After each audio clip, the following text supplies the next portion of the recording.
Welcome back to Under 5, where you can get all your quick tips and tutorials in 5 minutes or less.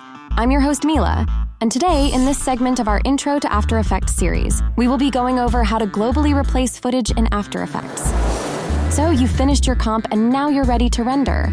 But wait, you just realized that one of your files is an older version and it's going to have to be replaced. Not to worry. It's easy to update this file so not to lose any of your work or your animations. First, you will need to go to your project window and locate the file you want to globally replace in all your comps.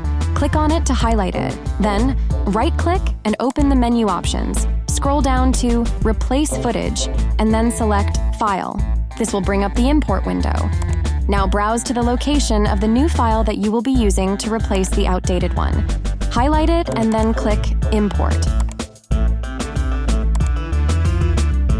If you are using a PSD file like we are, you might be prompted with the Layer Selection window. Here you can select how you want to bring in your PSD.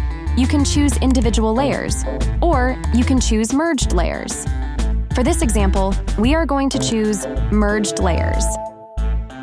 And just like that, your outdated footage has been replaced while still retaining all the animations and effects of the original footage.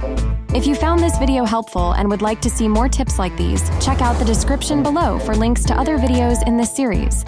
And don't forget to click on the like and subscribe buttons. This has been Under 5. Under 5 is an IDH entertainment production.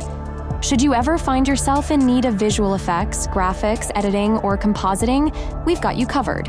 We offer a wide variety of pre- and post-production services that can be tailored to any budget or project. Check us out at idhentertainment.com or email us at info@idhentertainment.com.